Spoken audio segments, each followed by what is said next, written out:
आगामी चुनावों की अगर हम बात करें, जो मेयर के जो चुनाव होने वाले हैं उसमें एक सबसे बड़ा जो पूरी जनता के मन में सवाल है कि आखिर किसके सर पर सजेगा मेयर का ताज।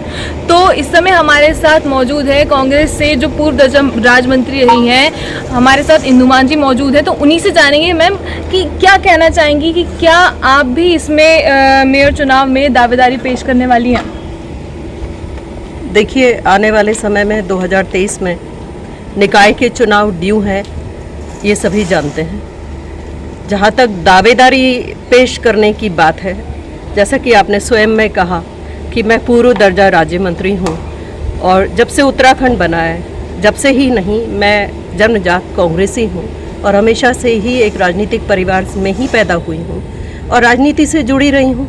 तो दावेदारी जैसे पेश करने वाली बात कोई सवाल ही मेरे साथ पैदा नहीं होती, क्योंकि ऑटोमेटिकली स्वतः ही पार्टी को ये देखना है कि उनको किस तरह का कैंडिडेट यहाँ पे निकाय चुनाव के लिए चाहिए और उसकी कैसी छवि होनी चाहिए और कौन काशीपुर का विकास कर सकता है। तो मैं तो पार्टी के आदेश की ही हमेशा प्रतीक्षा मैंने की है और उन्हीं को सर माथे पे हमेशा रखा है। तो एक बात ये भी आती है कि अगर पार्टी आपके ऊपर मतलब आपको चुनती है तो वो क्या मुख्य बिंदु रहेंगे जिन पे आप कार्य करने वाली हैं?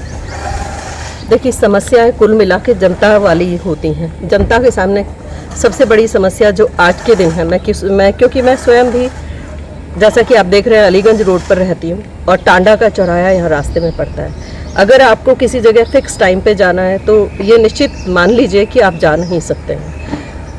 डबल क्रॉसिंग वाला फ्लाईओवर मेन चौराहे पर और रामनगर रोड पर एक फ्लाईओवर जो पिछले 6.5 साल से लगातार निर्माणाधीन है, उनकी दशा पूरा शहर देख रहा है।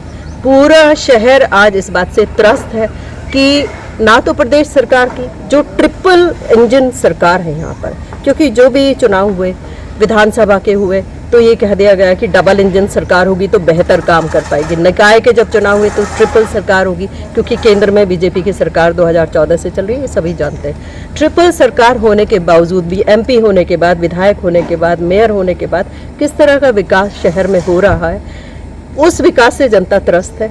सबसे मुख्य प्रॉब्लम जनता के सामने ट्रैफिक की आती है कि एक जगह से दूसरी जगह वो नहीं जा पाते हैं। कूड़े की समस्या जनता के सामने है।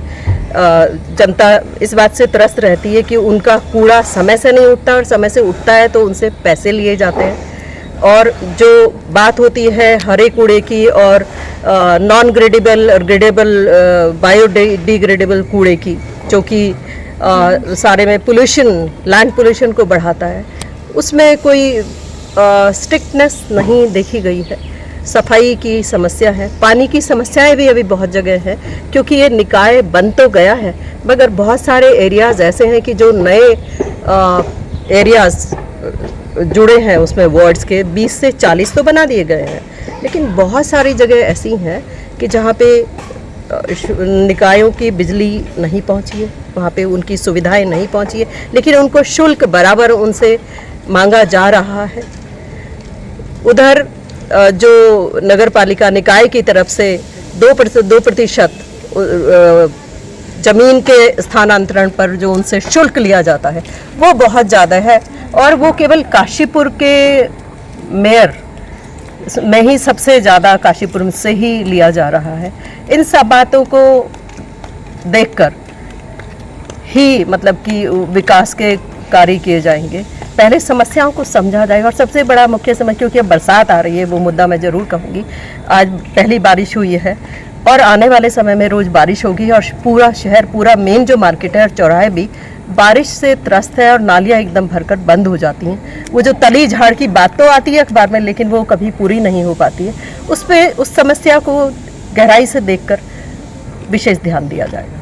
तो ये हमारे साथ जुड़ी थी कांग्रेस की जो पूर्व दर्जा राज्य मंत्री रही हैं इंदुमान जी, जिन्होंने कि अपने सभी जो मुख्य बिंदु हैं उनको हमारे सामने रखा।